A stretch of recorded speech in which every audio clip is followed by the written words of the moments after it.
Hey, I'm Ryan Reynolds. Recently, I asked Mint Mobile's legal team if big wireless companies are allowed to raise prices due to inflation. They said yes. And then when I asked if raising prices technically violates those onerous 2-year contracts, they said, "What the f*** are you talking about, you insane Hollywood ass?"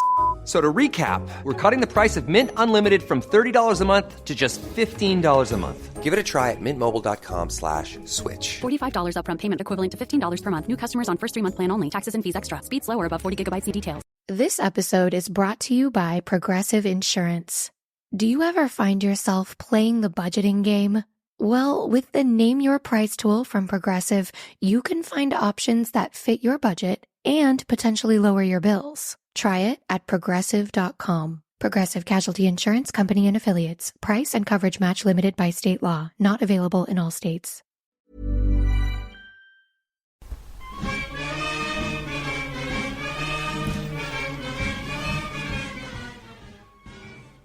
Hello and welcome to this. It is the EggChasers Rugby Podcast, the podcast about rugby that doesn't take itself or the game too seriously. I'm JB in the studio with Phil. Hello, Phil. Hello, JB. How are you, mate? I'm okay. I'm very well for a Sunday evening. Thank you very much. You're in great spirits. You've been to the United game, have you not? I have been. I've been to a sporting event today. I was in hospitality, so I've been put up, looked after by Manchester United and Marriott today. So I'm in great spirits. Thank you very much. How the other half live. Incredible stuff. How are you, my friend? I'm okay. I went to watch Talk H this week. How big time is this? Do you want to know how big time I am now? Tell me about your hospitality sporting experience this weekend. Well, I didn't play. Oh. Do you know why I didn't play? Because you're just too good. For the first time in my life, something happened to me. What happened to me? Were you injured? No. Were you... It's much more big time than that. Really, this is... Celebrity spotted? No. I don't... if those two things have gone out the window, I'm not entirely sure. I was rested. Rested? Rested. Me. I've never felt so important in all my life. I've never been rested. You just play until you break, effectively. No, you're going to be rested because we've got Tarleton next week and they're going to be good. I don't know what difference I'll be making, but nevertheless, I was happy to parade up and down the sideline explaining I'm not injured. I'm never injured because it's not a real thing.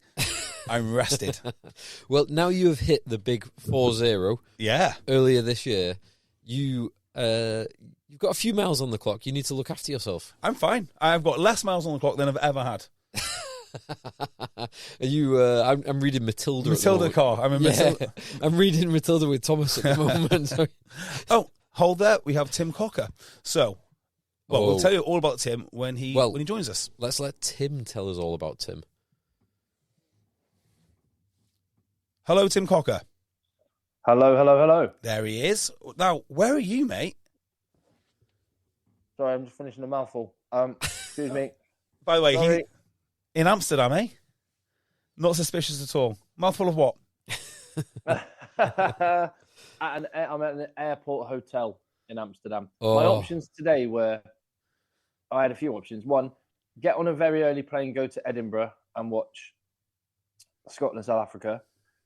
Get on a plane to Manchester this afternoon and miss Scotland, South Africa, or get an airport hotel, sleep off the last couple of days and go home tomorrow and podcast with you. I was going to say, can I just point out that you missed the option of coming home to podcast?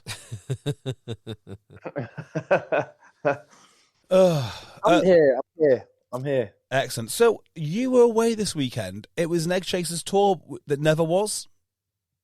Correct. Netherlands were supposed to be playing Zimbabwe. And what happened? Well, that game got cancelled, but Amsterdam is still here. Yep. We stayed on a boat, which was lovely. It's a very cool city. I've never been before. I've only ever been to Schiphol Airport. Yeah, I've been to Schiphol Airport. I've travelled through Amsterdam. Would you recommend it? I would. It's a vibe. It's great. Interesting. And a nice crowd. Well, we were just in the middle of rounding up this week's local rugby. So, anyway, Talk H1 again. Again, standard. Sedgley Park? Lost, sadly. Travelled to Rams Did they? Now We haven't checked in on Marlow in a while. we haven't checked in on Marlow or indeed Aylesbury. So let's save that little gem for later on in the podcast. Yes, Right. Good point. I take it you've all watched the internationals this weekend. Some, not all. Tim? I watched Friday. I watched almost all the games on Saturday. First half of Scotland South Africa on Sunday, but the two big ones, Friday night and England. Oh, I don't know. What about today's? I watched those two. Scotland South Africa. I watched the first half of Scotland South Africa. I'd say the two big ones were Ireland, New Zealand, and England, Australia. England, Australia, less so before the game, because a lot of people had written Australia off unfairly, but after the game, that has to be the big one.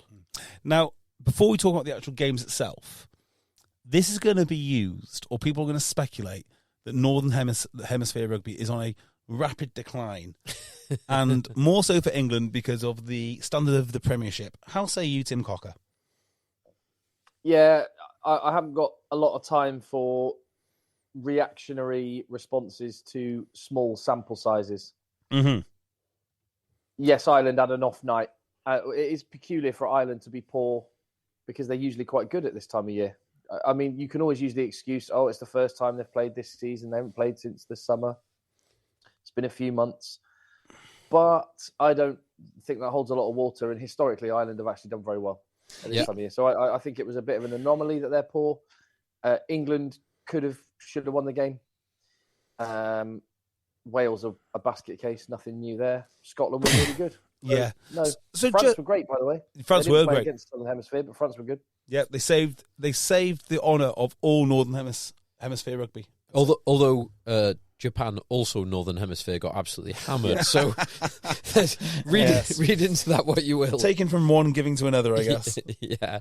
So point being, I'm happy to go into any, I think it's fair to assess England and it's fair to assess Wales and it's fair to assess Ireland, but talking about some general Northern Hemisphere thing, I don't get. Although I will say one point on that is, I did notice across all the games, there was a willingness to roll the dice. Go on. I'm By interested in Southern this. Hemisphere teams, much more so than the ones from the North. So there's a mentality-wise, there's just a bit of a difference. I did not see it like that, but now you say it, I think you might be right. I mean, maybe not with South Africa, but certainly Australia, maybe New Zealand. Yeah. Definitely Argentina. Yes, definitely Argentina. I didn't see that, so I mean, they were playing Italy. Do you count that? I count it, and I watched most of the game as well. I saw the first maybe 20 minutes. I was like, ugh, I'm just not going to do this. Can I put one foot forward one moment, which I think captures this perfectly? Of course you can. Scotland 19-12 down. Yep. South Africa have already had a yellow. Someone sent to the bin with a yellow card. Scotland are putting South Africa under all sorts of pressure, and they're on South Africa's line, and you feel like there could be another card coming anytime soon. They get a penalty, and Scotland, 7 points behind, go for a penalty to put them 4 points behind. But then immediately from the kickoff, they're back in their own 22. I don't think South Africa do that. I don't think New Zealand do that. I don't think most top teams do that. But I just think that speaks to a mentality. Okay, well, which game would you like to start off with? Because let's take a deep dive into one of these. Oh, England. Why England? It's the shock of the weekend. Yeah, it's the biggest result. Yeah, it is a shock. Is it a shock? Yeah, it's a shock. It is a shock. It is a shock. Not least of which to you, who was very adamant that Joe Schmidt was not fit to coach Australia. I thought it was a strange appointment. I thought it was a very strange appointment, and well, I might be wrong. That's what I'll say. I might be wrong. Yes. The rumours of Australian rugby's demise were greatly exaggerated. They were. Or maybe the rumours of England's rise were greatly exaggerated. One of those things are true. It could be both of those things. It was funny because I was in a pub on Friday night watching Ireland versus the All Blacks. Yeah. So I watched most of that game without commentary. But I was chatting to two mates who were they're they're the kind of typical international rugby fans, fair weather international rugby fans. They watch World Cups, they watch Lions Tours, they watch Six Nations, they'll watch the occasional autumn international or summer tour game if they just happen to be scrolling past a big screen at the time. But they don't follow rugby to the point where neither could name almost anyone on either the All Blacks or the Ireland side. They can name 2 or 3 of either, but they follow rugby. And they were asking about England, Australia. They've seen the headlines as to England should smash Australia, right? I'd say and so. My view was, well, yes, but Australia have got some seriously talented boys. They've got Tom Wright, they've got Kellaway, they've got Harry Wilson, they've got Taniela Tupu, the Tongan Thor.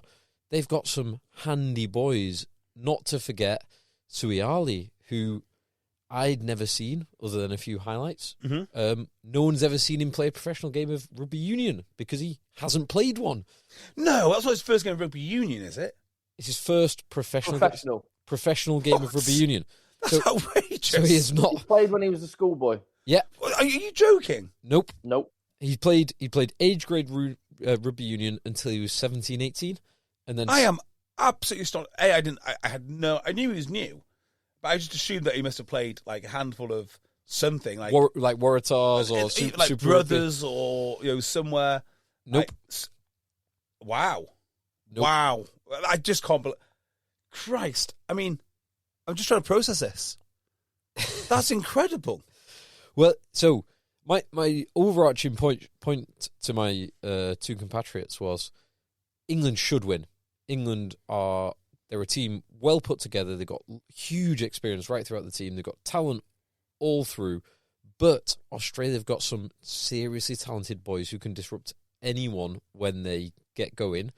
And for the first 20 minutes or so, the first part of me was entirely right. And then for the next 60 minutes, I guess the second part of me was partially right because England played brilliantly for the first 20 minutes. Yeah. Those first 2 tries were superb.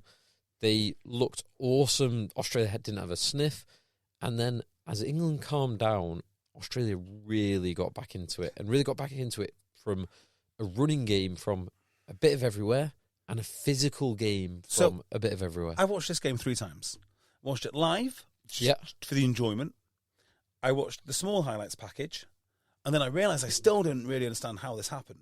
So I watched the extended highlights, and I still don't understand how it happened. So, Tim, how did it happen? Great question, mate. Oh, geez, I don't know. But just to pick up on what Phil said, I don't know how it happened. I mean, actually, I think it's probably making the point I've already made. It was a mentality from Australia and a willingness to risk self-imploding in order to win. They actually rolled the dice and had a go. And I absolutely love the fact that they won with that. It was the same with Fiji. I love the fact they beat Wales because Wales went inside themselves. Same with Italy, Argentina. I don't know. So I guess I just applaud Australia for just having a crack. Yeah. So, do we have any stats available for this game? The old ESPN site, which was always the go-to, they've basically stopped doing it. Disney have cracked down on that. So thanks, guys. Yeah, not really. Nothing to hand. So one of the things I thought watching the game, just eyeballs on, is Australia's ruck work was very good, very very precise. The other thing was something was going on with England's defence. I mean, obviously, I'm not breaking any news there. They conceded how many points? 42 points. 42 points. And 5 tries. 42 points against a guy who's never played a professional game of rugby union is absolutely astonishing. Anyway, I can't get over that fact. It felt like they couldn't organise. It felt like Australia made them so frantic and looked after their ball so well that they were allowed to play with a bit more freedom. But outside of that astonishing insight, I can't really put my finger on where England really went wrong. Well, so there is something in that. And we kind of touched on it last week where obviously England are switching or tweaking a defensive structure. They're going from Felix Jones to what's his name? Joel Abt, whose name escaped me for a second there. But they're going from one defensive structure to another. Now, I don't actually know if that is a complete overhaul or just a marginal shift. But in the last 2 weeks, it has it's highlighted a few issues in the structure. Not least of all, Henry Slade blitzing when everyone else is going soft, which happened twice. So does that mean it's an error, or does that mean it's a personal error or a system error? We don't know, because we don't have enough data. But both for the first Australia try, Slade blitz, no one else blitz. For the last Australia try, Slade blitz, no one else blitz. Last weekend, Ellis Genge was caught out twice, although, as I kind of tried to point out last weekend, there were other people at fault, not entirely Ellis Genge in there. One of whom last week was George Martin, who had a failure to observe risk around a ruck. He did. Who had the same thing again this week for the second Australia try, the Harry Wilson try. He failed to observe that Tate McDermott, who was, when he came on briefly in that first half, he was an absolute live wire, and he didn't recognise, George Martin didn't recognise risk around the ruck, and he found himself both weeks, there was massive parallels. Now, between the 2 weeks and him failing to recognise where the risk was and get himself in the wrong position. Yeah. And now, on both of those, I don't know, to your point, I have no idea if either of those, or the Genge, or the Henry Slade, are individual errors or system errors. Do you think? Can I add to it as well? Yeah. It's more than Henry Slade blitzing, Phil. So Yes. I was going to say, just to add to it, it was more than Henry Slade blitzing and others not. There was a consistent issue on, I think, 3 of the Australian tries where a player bit in completely unnecessarily. Yes. Almost, and I don't know if that's by design or just really poor decision making. Marcus Smith on the last try did not need to bite in, and he just left Jorgensen on his own. The try before, Suaalii absolutely did a number on Slightholme. And bearing in mind how quick Slightholme is, it was amazing that he got completely flat-footed, and then Furbank bit in, and it was a simple hands for that try. So it seems like it's players making really basic decision-making errors, but the fact they're doing it so regularly leads me to believe it's by design. Yeah, so if you think about the Borthwick style, which is a lot of kicking, a lot of possession, and then defend hard, kicking to Australia, I mean, that Tom Wright break from underneath his own sticks was magnificent. He's such a good runner. He is. Such a great runner. And They've got loads of great runners. Yeah, and it makes you think, doesn't it? Are they optimised for the wrong thing here? Are they optimised to win big games against big physical teams? Because Australia are not big or physical. I mean, there's nothing wrong with their physicality. Well, there is. They're not top-end physical. They made a lot of yards in heavy traffic through their forwards. So they're not... Angus Bell was excellent, yes. Angus Bell was superb. But they were doing it not in a sort of... Do you know, you look at the Springboks, who we'll talk about later, and it's just like, route one, let's go. One guy one side, one guy the other side, and we'll plough over and we'll clear the ruck, and then we'll do it again, and we'll do it again. It was a little bit more inventive than that. It's slightly bit wider, slightly more feet. So it was, that kind of game which I described then for South Africa, your George Martins are custom built for. Yes, absolutely leathering massive men. Same with Tom Curry. And then when it all went wrong is when they started running at them. Started stretching them, started doing things which they weren't meant to do. Nobody's meant to run from underneath your own post. It's not fair. But he did it. Tom Wright. Well, no, I disagree with that as well. I think Australia did that enough times to make me think that was by design. Oh no, I completely think it was. I think Australia meant to do that. Just England aren't optimised for it. England look at this thinking nobody's going to run from underneath their own posts. And what do they expect to see? They expect to see heavy runners because this is the way that rugby's going. The game's gone. Yeah, you watch New Zealand versus Ireland last week. I thought it was a really good example of two teams being kind of pseudo South Africa with some tweaks to it. You look at England last week. Sorry, not Ireland. Who am I talking about? England. England versus New Zealand last week. England, New Zealand last week. They look like two sort of teams mimicking South Africa with some tweaks. Ireland this week looked like a team mimicking South Africa with some tweaks. Australia did not look like that. They looked like something else.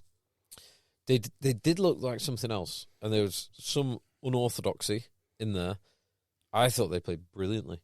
I really did. I thought after the first 20 minutes, when England were comfortably a better team for the first 20 minutes, after that, for almost the whole remaining 60 minutes, I thought Australia were the better team quite comfortably. Yeah, because they were making that English defence move, basically. Continuously. And England's response to that is to kick back.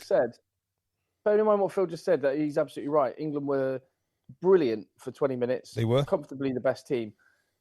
Therefore, does that make it harder to pin this on Borthwick necessarily? Because he sent his team out to do something, they executed for 20 minutes, and then their performance fell off a cliff. No, and the reason I think they did well for 20 minutes is because the game suited them for those 20 minutes, right? So what does Borthwick do? He kicks the ball, he gets territory, and then they plough forward.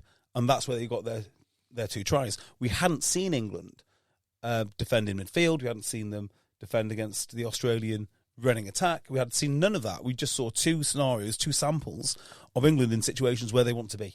And they were great. And that's a good start. Then the rest of it, I think they, wasn't so great. So I wouldn't want to pin anything of this on Borthwick.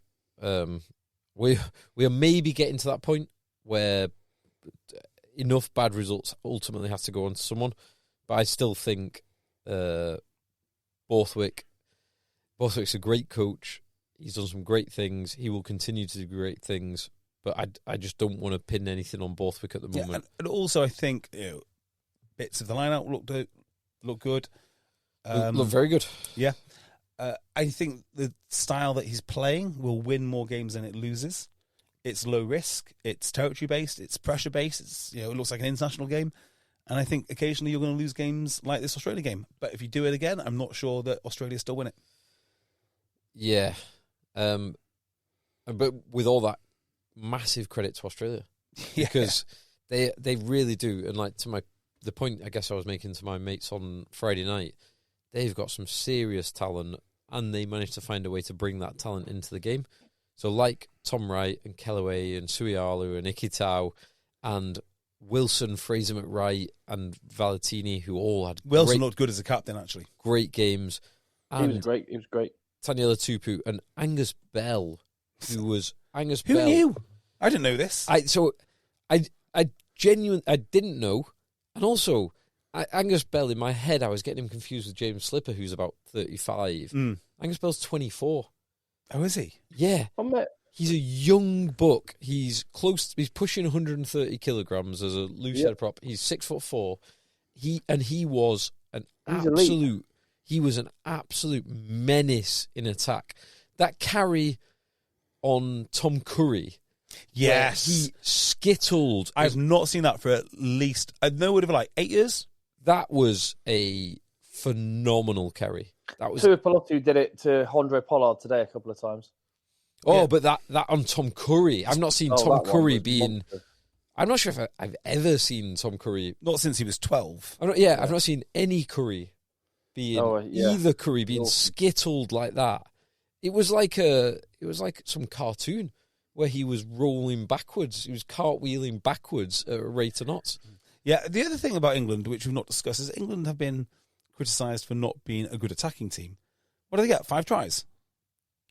They both England and Australia both scored 5 tries. Yes, and there's something to be said about that. I mean, 5 tries for England is not a common occurrence, and furthermore, some of them were pretty nice. I mean, the first 2 Cunningham South tries were just brute force, but some of the others, all right. Marcus Smith looks like he's gradually getting into a position that he's going to be undroppable. So let me touch on Marcus Smith in a second, but just on Angus Bell. Yep. From off to Johnny, 9. Angus Bell beat 9 defenders against England The most by any Tier 1 prop in a test match since Opta have recorded this data. That's amazing. 9 defenders beaten, surpassing the previous best of 7 recorded by another prop, obviously. Wait. Can you tell me the prop? I would go Ellis Genge. Not Genge, although Genge is a good shout. But particularly when Genge, in that game against France, was running, he was basically fielding at 15. Tupou? Not Taniela Tupou. Okay, I'm running out of dynamic props now. Tim, have you got any props on your mind? He is a prop. I'll give you a clue. He is a prop who's playing this weekend for a Tier 1 nation. No, Furlong wasn't playing. Porter? Not Porter. Oxen Che's has got some wheels, but it's not going to be him. No, because he often doesn't play more than kind of 40 minutes. No. Oh, that's a good shout. One of the Scottish boys. Xander No, Ferguson. not a Scottish boy. Not a Northern Hemisphere boy. I will tell you. Please do. Thomas Gallo. I would never have got... We could have been here for a long time. Yeah. Who twice has beaten 7 players.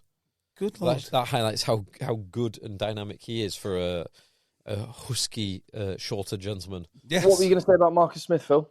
Marcus Smith, I think he is both an enormous blessing and an enormous curse to Borthwick. Because I couldn't have put it better myself. Absolutely where I'm thinking. I'm curious where you're going with this. Go on. So, Borthwick, as we all know, and JB, as you've highlighted earlier, Borthwick is a process-driven man. Mm-hmm. He likes A, then B, then C equals D. Yes, he does. He likes really his does. flow diagram of we will do this, then we'll do this, and the likely outcome is that. His most talented playmaker, and indeed his best player in the last 2 games, actually by far the best player for England in the last 2 games, the standout player has been Marcus Smith. And Marcus Smith is not that. He is not A plus B equals C. He is something entirely different that cannot be described with a flow diagram, because what he does is an output that only Marcus Smith knows, and even Marcus Smith, milliseconds before he does it, he doesn't even know. He's this entirely unpredictable but yet brilliant property that is totally un-Borthwick, but Borthwick has to use because he's so good, and that seems to be causing consternation in England. So I've got a theory on this. It's one I've been talking about for a long time, but almost the arrogance of coaches. I do not put Borthwick as an arrogant coach, but you see so many coaches falling out with their star player, whether it be Cipriani, Quade Cooper, Finn Russell, you name it, right? Yes. People have fallen out with these lads. And I think the reason is that coaches believe that they're so important and their systems are so clever. And actually, they need them to be clever to justify the enormous wage that they get. Otherwise, I could do it. I mean, I could pick Quade Cooper, right? I could pick Danny Cipriani back in the day. And I think it really frustrates them. But then they also get addicted. Like, well, I need something.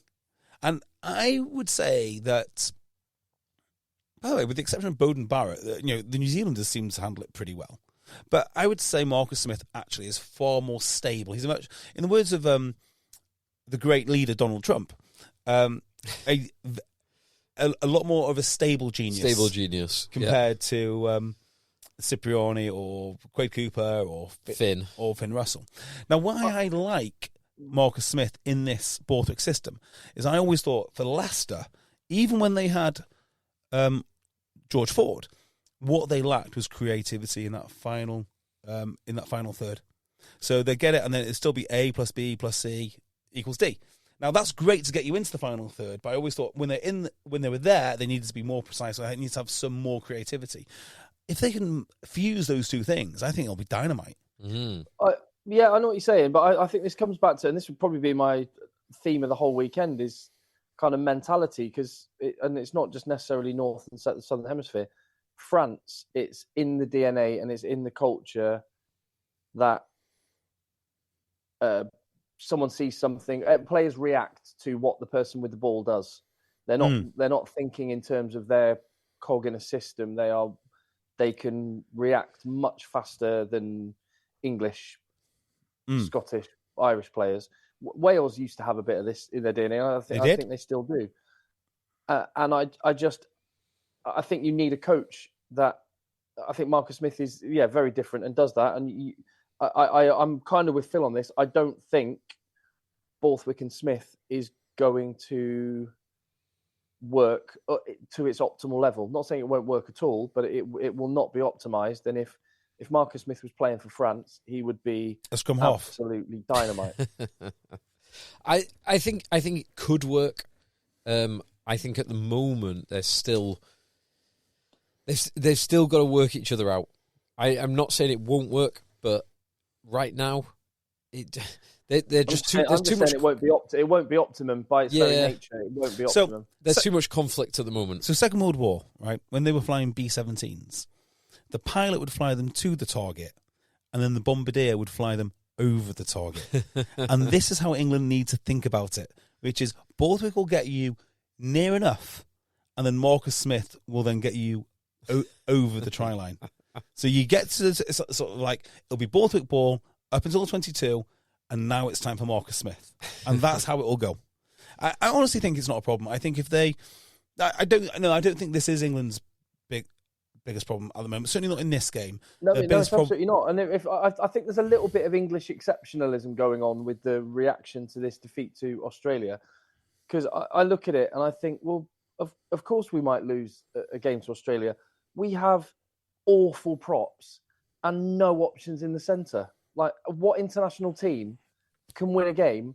I was looking at the matches this weekend. Fiji beat Wales. Joshua Tuisova, monstrous. And Nikolaevu, terrible. Esterhazen was freakish at inside centre. Tuipulotu looked really good for Scotland, and he gave them a focus. England just do not have that core part of the game, physical, confrontational element in midfield, and they have a weak set piece. Right. So on the centres, I still think Lawrence is the real deal. I'm fine with him. He's there. That's done. I agree. He's not the centre partnership is not playing particularly well at the moment, but I think other international teams would do just fine with those centres. And can just point out, I think where England have come unstuck this week is trying to imitate a different team in South Africa, trying to play that style at least. Maybe not an imitation, but trying to play that style, because they assume the best teams in the world are going to play that style, and they've come up against something completely different. And the reason I bring that up is, if you have a completely different player, Esterhazen and Lawrence are two completely different players, play differently. Play to the strength of the player. Ollie Lawrence is a fine player and can do a job. Where you always get stuck is when you're like, okay, I want to play this way regardless of what players I have at my disposal. That's not a sign of a good coach. So I think Lawrence is fine. Slade, I mean, we rave about him all the time for Exeter. Like, how important he is, what an inspiration he's been coming back after his World Cup failure. To a degree, yeah. To a degree, he's still not really done it for England, and I don't blame it all on him because he's been moved around a lot. He's never been trusted in the shirt for a consistent time. Remember, he was outstanding against France and Ireland when England looked really good 6 months ago. So I don't put it on any individual actually. And I loved his partnership with who's the lad that went to Stade Francais? Marchant, one of the most talented Englishmen not to really play for England enough. But yeah, so they are there. They've just got to work out how to use them. Yeah, I've got no concerns with the talent in the centres. It's the bit that concerns me is that, again, I mentioned this last week, is the lack of kind of strike move, attacking threat from everything has to come through Marcus Smith, which is brilliant because he's amazing, but you've got one option. But I think you're right, Tim. I do think you raise a great point, which is, who would I love to be in an England shirt? Someone like a Porter. Just someone to straighten up the line and absolutely whack people. Esterhazen can do that and a lot more. Like a Seb Atkinson or a... Seb Atkinson could definitely do it. I was thinking Sammy Arnold. But. But. Is it Will Butt? I want to say Will Butt. I want to say Will Butt. Yeah. Just someone who likes to... None of them are anywhere near... No, they're not. They're the not. top players in the world in that position. Well- Like, they are a chasm away. Well, hang on a second, Tim Cocker. Just hold that thought about being a chasm away, because that brings me on to a very nice segue to Ireland. Oh, So, unless anyone's got anything more about England. Yeah, just a couple. Yeah, I sure. wanted to mention this email from Joe. Contact eggchasers@gmail.com. He said he's called the email has the subject the Sualiti method. Using the logic of big Sualiti and just getting your best talent on the field. And we don't have to necessarily do this now, but it's just an interesting thought process. Just construct an England team based purely of the best 15 rugby players, raw talent-wise. Forget experience, forget positions, forget all other factors. Raw talent, attack or defence, go. It just is an interesting thought, and I think what it speaks to is I'm not saying yes, do that, but break the convention and break the format a little bit. Like, not rip it up and start again, but just you're allowed to break some of the rules. You don't have to be so constrained by exactly as you've been saying. This is how I do it. This is my principle. This is what we do. This is my philosophy. Shut up. Yeah, I'm not sure. So, other than bringing in Faye Waboso and Cunningham South, which by the way is exactly the Soili principle, isn't it? They are very young, unbelievably physically gifted, but not particularly experienced at top level rugby. That is exactly the Suaili method. I'm not sure there's many other players that you could bring in who would be comparable or appropriate. So Faye Waboso's now injured and He has is. been replaced, but this would have been the moment. If you were doing the Sualiti method, you would go Gabriel Ibitoi's in the squad. Yes. Good. So Ibitoy is a good shout. Ibitoy is a great shout. Maybe someone like Fisalau of Exeter, but other than those, Rafi Quirk when he's available. yeah, but he's never available. Never available.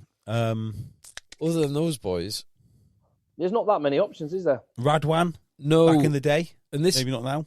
and this is one of the. I guess this is one of the blessings of Australia, particularly when they spend literally millions of dollars bringing in NRL players.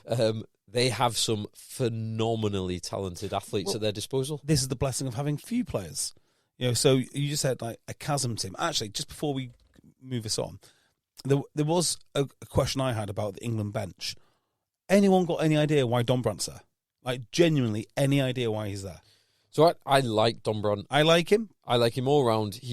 The second slight home try, he did brilliantly for. Yep, agreed.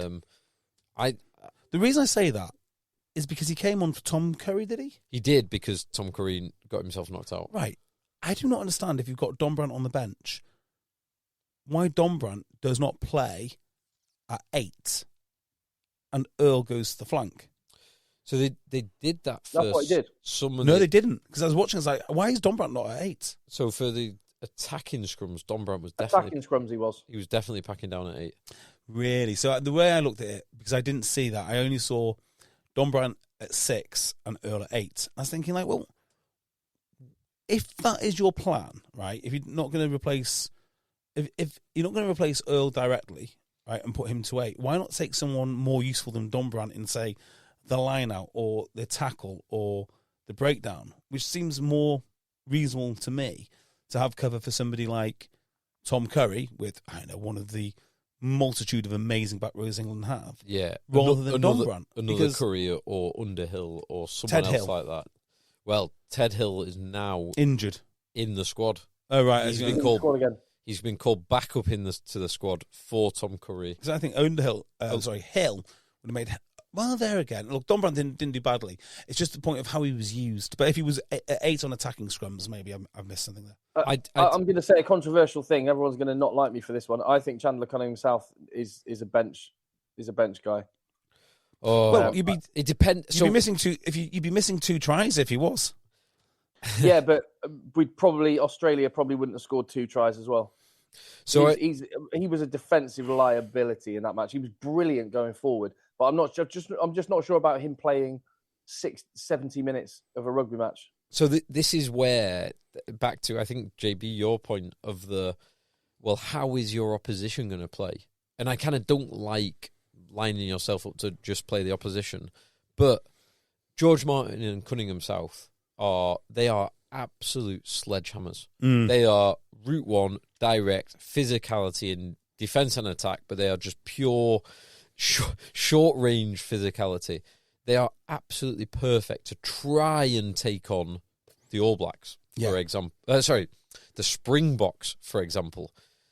If the game goes wide and long, we've seen twice in the last 2 weeks, Martin made bad decisions around the ruck when it goes wide, and Cunningham South do similar things as well. Well, it was Cunningham South and Martin combined for McDermott. But there you go. Let me tell you why you're wrong on that, Tim. You're wrong because I think it's a really rare ability to be able to smash your way over a line at the start of a game. Because it's the start of the game where everyone is absolutely ferocious. Now, if you get your early lead like England did, and the fact that England lost is going to absolutely destroy my point here. But in effect, you have to play differently. So, international games are very, very tight. If you can get two early tries, or if you can get over the line and force the opposition to chase the game, they have to come out of their strategy. So I don't think Cunningham South sits on the bench, but I do think he ends up on the bench. I wouldn't have any problem removing him, say, 60 minutes in, and then bringing on a Tom Curry or a Ted Hill or something like that to close it out. But then are you looking at something being a bit too negative then, which is another point you brought up, which is like, well, what's the mindset? Because if you give Cunningham South the ball and he smashes over everything, is that not what you want? Yeah, no, my concern is just he doesn't play. Look at his minutes for Quins.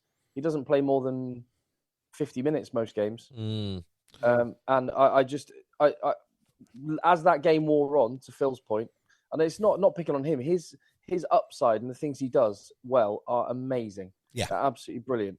It's just as Phil said, against Australia, he was brilliant on attack early.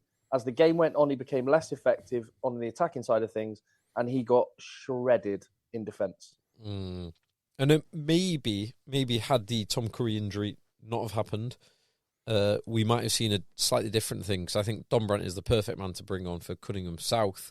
Don Brandt is not a like-for-like replacement for Tom Curry. Nope. And I actually wondered, would they, when Tom Curry went off, would they bring Ezekwe on and push either Itoje or George Martin out to number 6? Yeah. Although that does, if you've got, say, Martin and Cunningham South as your 6 and 7, that is a pretty route one back row.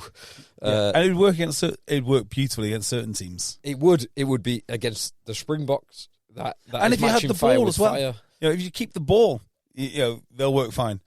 Yeah. So there's a few. Last one. I know we said we'd move on from England.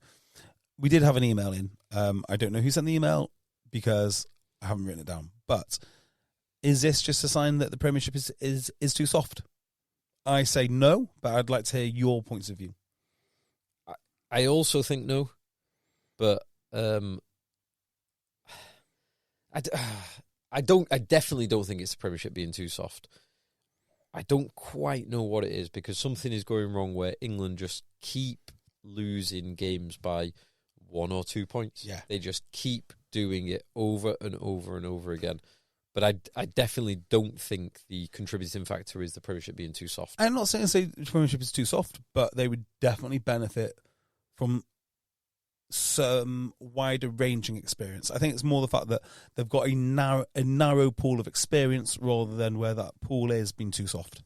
Here's one I was thinking about on that, the ways of tweaking the incentives. And we all know that as Charlie Munger says, show me the incentives, I'll show you the outcome.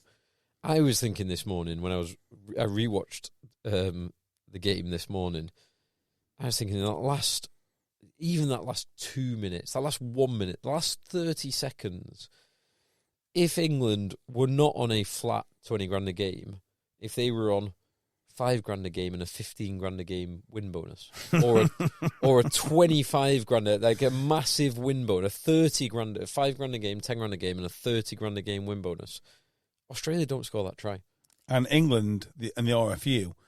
You really think that, Phil? I actually genuinely do. Wow. Because I think when I rewatched that the kind of jamming in and then the lackadaisical folding round the corner from the forwards who are getting across. I really do. Like, I'm. There's no way of proving this. There's absolutely no way of proving it. I am certain if every single England player on that pitch, if 15 blokes each had 20 grand on the line, that try doesn't go in because they are more acutely aware of that risk. Can I just say, incentives work? They just work. They do. They work. They do. Like, and I know. I get the point that every England player should be the joy and the pride of playing for the shirt and playing for the badge and playing for the rose should be more than enough. But if you had a 30-second activity and there's 20 grand of your own money on the line and all of your mates who are on your side also have 20 grand of their money on the line. You're making a compelling argument now. These things do matter. They do. Now, this will never happen. I don't think this will happen, but I cannot help if we all got paid, right, 5 grand to do a podcast, but 15k extra if we all showed up in person, would Tim be here tonight? You tell me, Tim. Well, can that provide fuel, jet fuel for the Spirit of Cocker? I imagine. For a one-way trip, it is it's a big aircraft. It is. Well, in fairness, the incentive was I can either miss the game that I then want to talk about, or watch the game. So, I think I've put in the podcast first. Exactly right. You made the right call. Sat here in this airport hotel.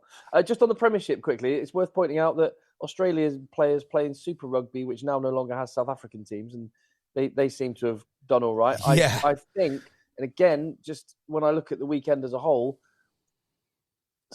whether it's mentality, whether it's risk-reward relationship, or whether it's actual skills, that's where there appears to be a deficit between some nations and others. And I think it's probably a relationship with risk and reward. And it's only minor adjustments, but I would just tweak that a little bit if I were England.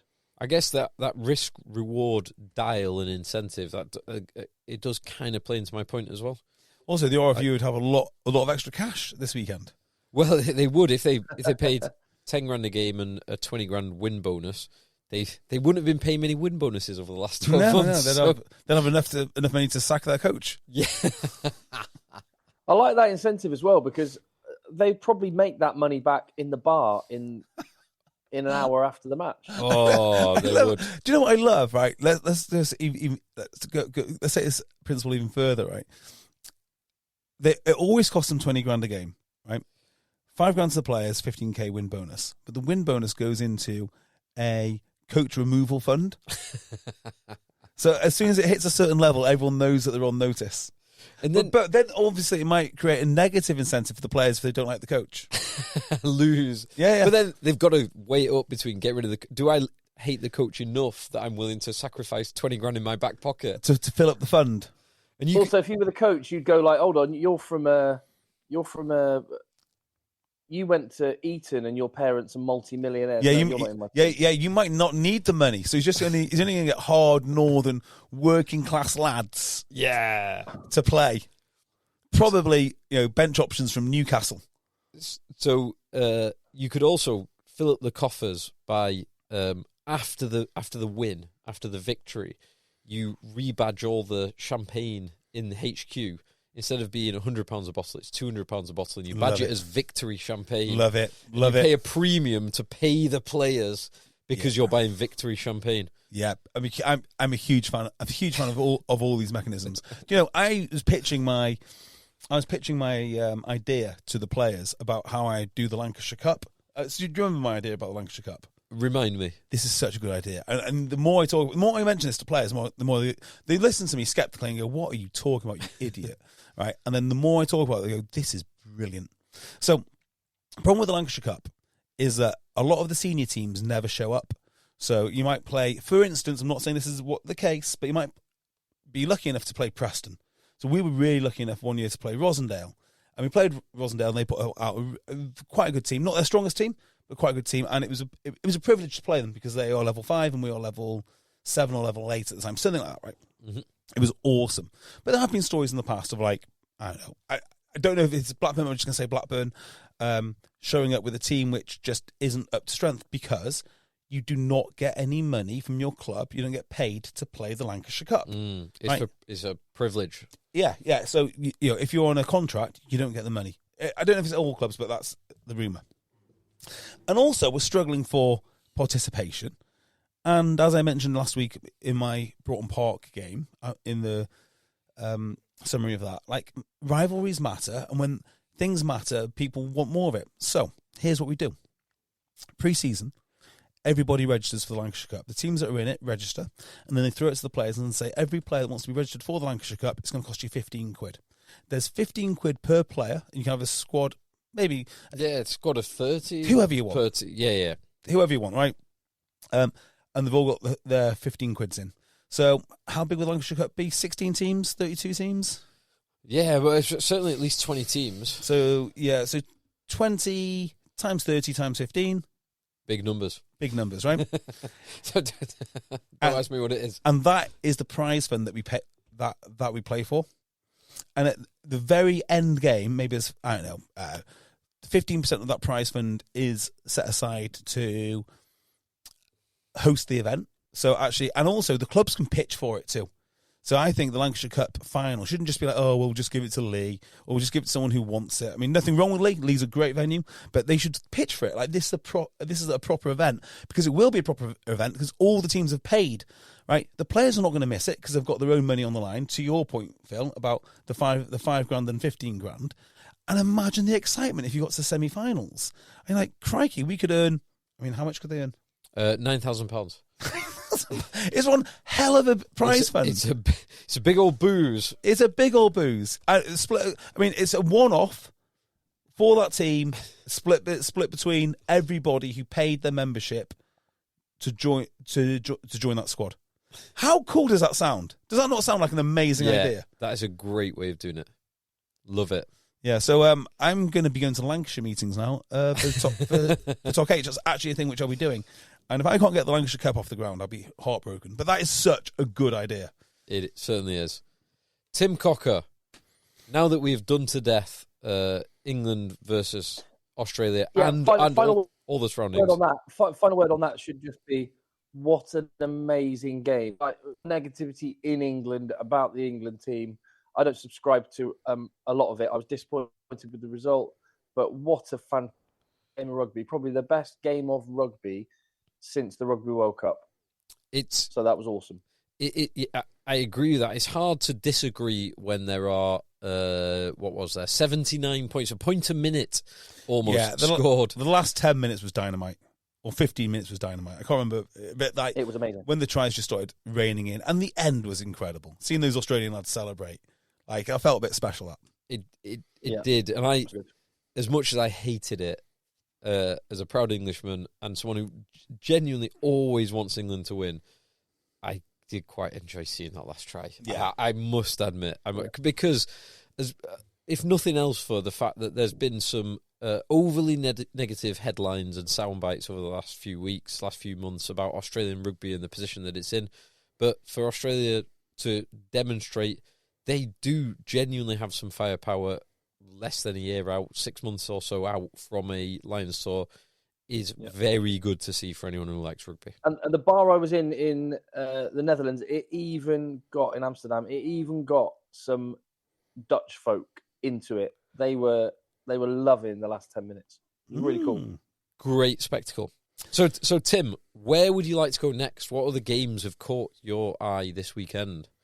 Well, that Friday night game, it wasn't a spectacle, but it was two huge teams. It was the most consequential game of the weekend, I guess. Well, certainly in terms of world rankings, South Africa are about to be number one because Ireland lost at home. Yes, and you say not the best spectacle, and there was some basic errors, particularly by Ireland with the handling, which is historically or over the last few years been so crisp.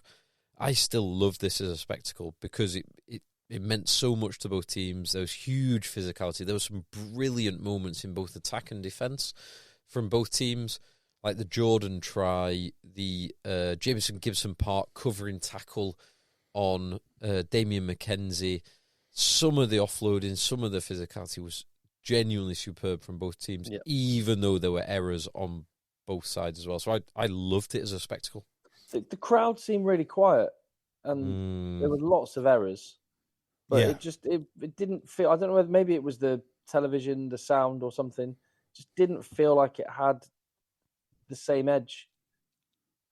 I don't know what it was. I mean, thing is, I watch everything on delay and fast forward through things. So I don't really notice the crowd that much. So I was in the pub watching this. So the crowd was we had some. It was karaoke night at the Block and Gasket in Sale.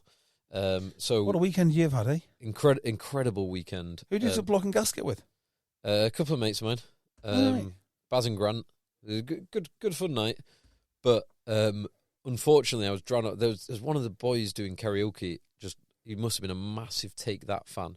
So I didn't hear any of the sound, any of the commentary, any of the atmosphere. I just heard Take That sung badly with a Manc accent over and over and over again. Great, awesome.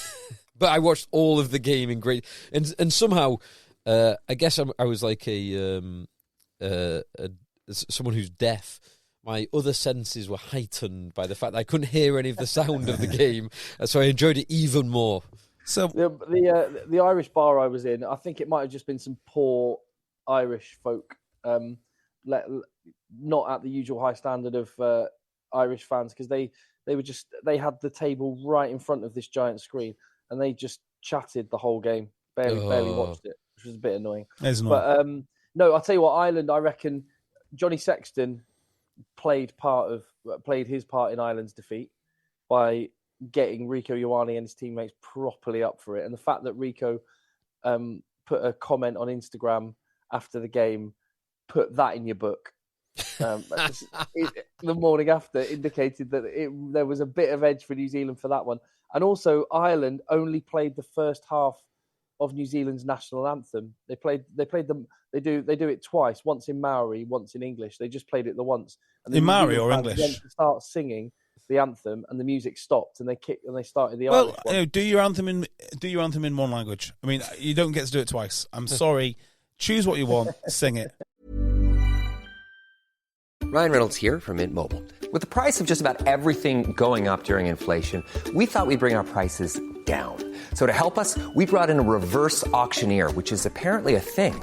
Mint Mobile Unlimited Premium Wireless. How to get 30, 30, bit to get 30, bit to get 20, 20, 20, bit to get 20, 20, bit to get 15, 15, 15, 15, just $15 a month? Sold! Give it a try at mintmobile.com/switch. $45 upfront payment equivalent to $15 per month. New customers on first 3-month plan only. Taxes and fees extra. Speed slower above 40 gigabytes. See detail. It took a lifetime to find the person you want to marry. Finding the perfect engagement ring is a lot easier.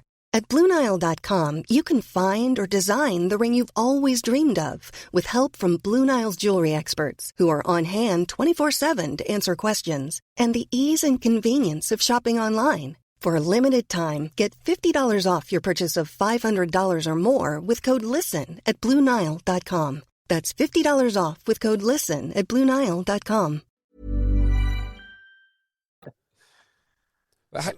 How would Bundy Aki and James Lowe and Jameson Gibson Park understand it if they didn't do it in two languages? Well, quite. So, two very quick takeaways on this for me. Performance-wise, New Zealand are not nearly as fluid as they once were. I think there's no doubt about that. Whatever this team is, they're not a fluid attacking side.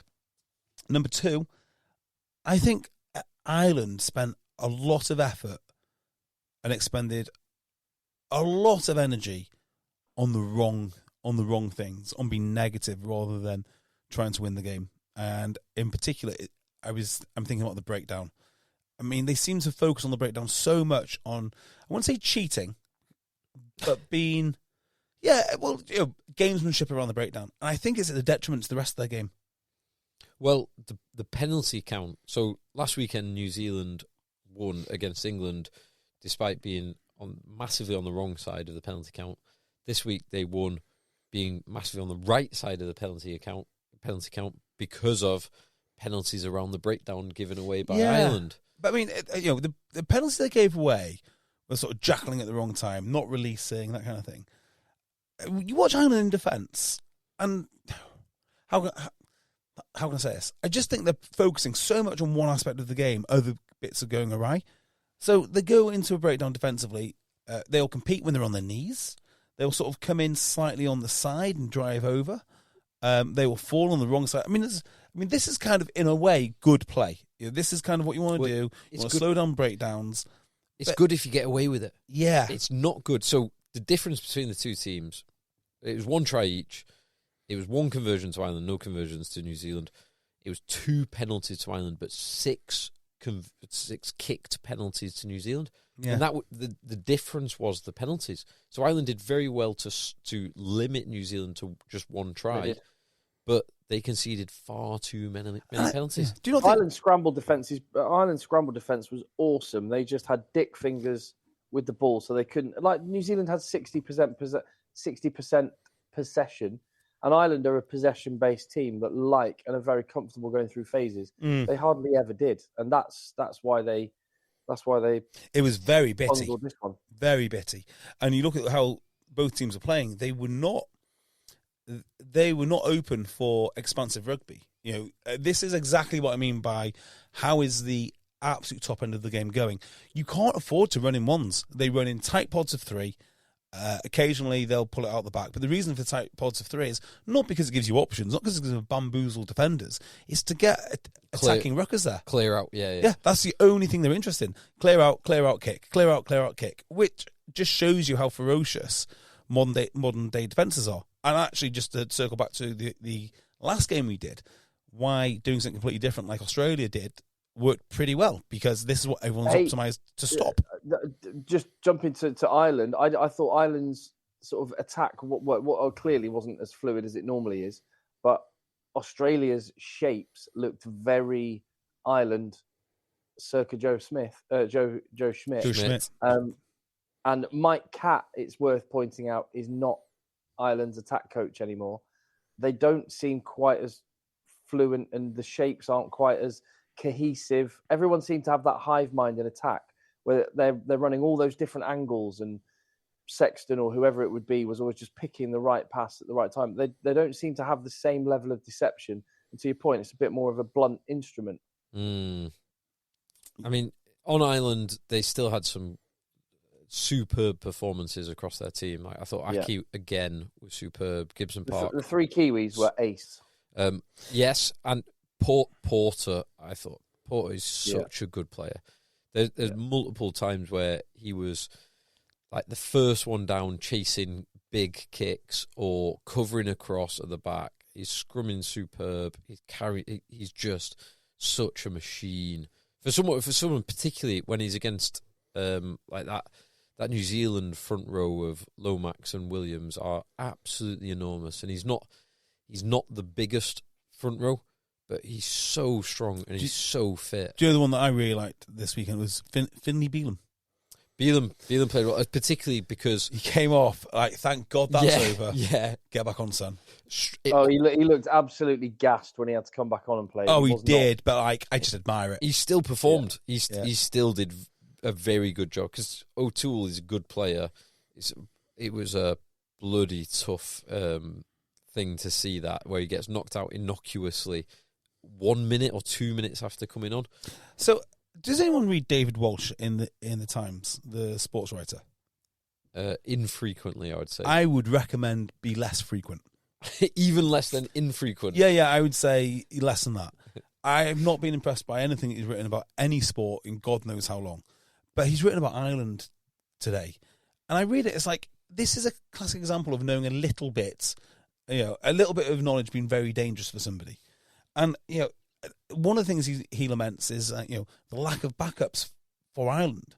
And I think you just need to understand, it does seem to look like Ireland are struggling for depth a little bit.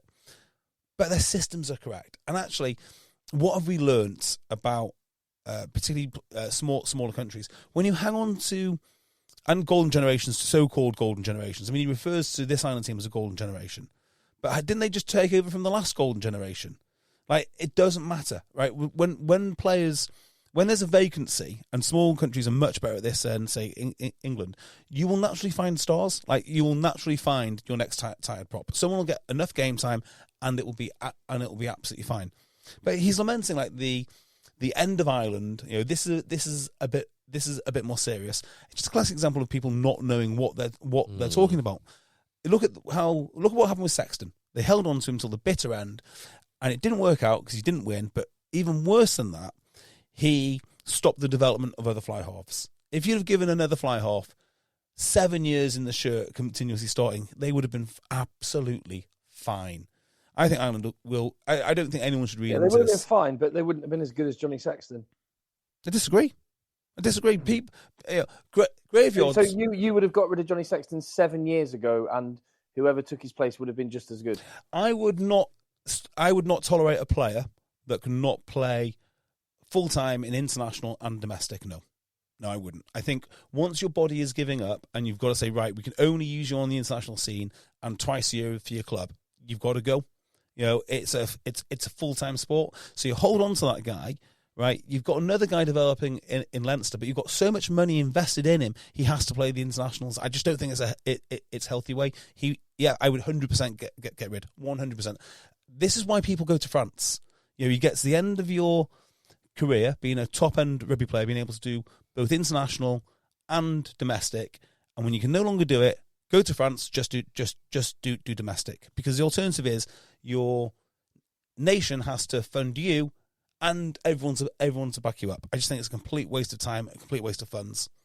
Sexton did go to France about 7 or 8 years, about 7 or 8 years ago. Yeah, and then came back. Graveyards are full of indispensable men. Johnny Sexton will be no different. Sexton did, in that 7-year window, he did win World Player of the Year, and Ireland won World Team of the Year. Fine, admittedly, 12 months out from the 2019 World Cup. Yeah, just so they're just. By the way, 2019. That's when for me, he's over then. Peaked at the wrong time. Yeah, so maybe I wouldn't say 7 years, maybe 4, but he would have gone. And under the great JB, the great manager that's never been for Ireland, he would have gone, and we would have got to a semi-final. But hey, Ireland, you do you. Interesting from New Zealand. One of the things. So I thought that New Zealand didn't play brilliantly, but played well enough. Mackenzie did well, having kind of worn the shirt, been dropped, and then come back into the 10 shirt.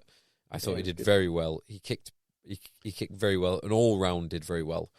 I thought one interesting player or interesting one to watch was Satiti, Wallace Satiti, who after last weekend was the second coming, because he was sensational. He was amazing against England. He was good in this game in the tight. He had a couple of very important turnovers, one particularly important turnover, but he didn't have the same free running, free ranging game. And Ireland did well, I thought, to curtail him and the other New Zealand players. So, like, Will Jordan scored another try. Will Jordan always scores a try. That's just an inevitable thing. But do you think he looks like a world-class fullback? I think he looks good enough, but in this game, he was kept quiet. Talea was kept quiet. Ioane was kept quiet. Caleb Clark, I thought, was... Barrett was quiet. Caleb Clark was quiet. That back row of Satiti and Surveyor were kept quiet. Like, Ireland did very well to keep everyone individually quiet, but they didn't do well enough in keeping New Zealand quiet enough, because New Zealand won comfortably, about 10-point win in the end. Yeah, not to really thrash my point about the breakdown, but do you think if they just backed their defence more, they wouldn't be scrambling? You know, they could just ice rucks, they could spread out, or is that just inviting trouble with New Zealand? Well, they held New Zealand well, so maybe it is one of those things. But they lost to penalties. Yeah, because they were forcing the breakdown. Yeah. So I can definitely see that argument, and I wonder if they had the time again, and whether we'll see this in the Lions against, obviously not New Zealand in the summer, but Andy Farrell coaching, whether they'll hammer the breakdown less. Because they did go for the breakdown and came out on the losing end too many times. I see what you're saying about the breakdown, but again, I sort of look at this Ireland performance, and I don't think coaching or strategy really comes into it. Again, New Zealand had 60% possession. because Ireland made so many errors.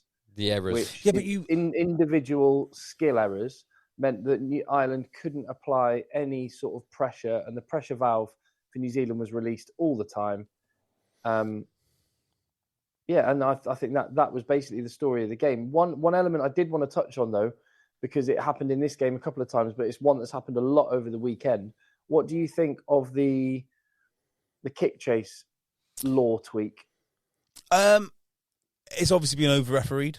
I think it'll disappear next week, or by Six Nations. I don't mind it. Now we're aware of what's going to happen. Everyone can deal with it. Well, you say that, but because it's so hard to spot, so there were two which really stood out for me. Can't remember the first one, but I remember thinking, God, I just don't see the infringement here. I just don't see why that is a penalty. And there's another one today against South Africa, I think. Yeah. Who was it? Was it Mustard, maybe?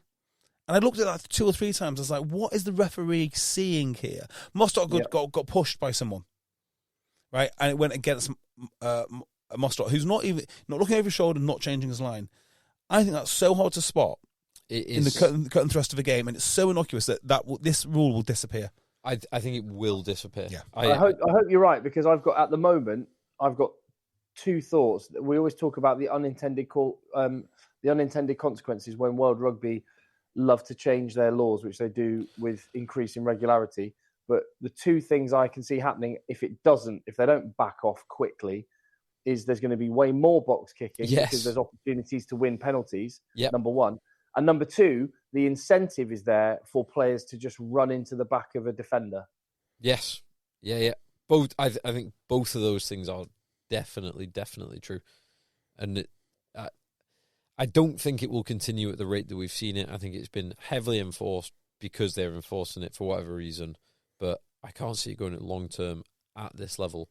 But there's some of them that I'm trying to think. I think it was Geordie Barrett against Ireland, where he did a very good job of making it look like he was just doing something totally normal and natural, but he was running as he was running back to his own post, back to the catcher of the ball, he ran from his side, from the left-hand side of the catcher of the ball to the right-hand side of so he ran this like diagonal line, and he didn't change his line, he didn't do anything different, he never looked over his shoulder, never intentionally across, but he knew exactly what he was doing.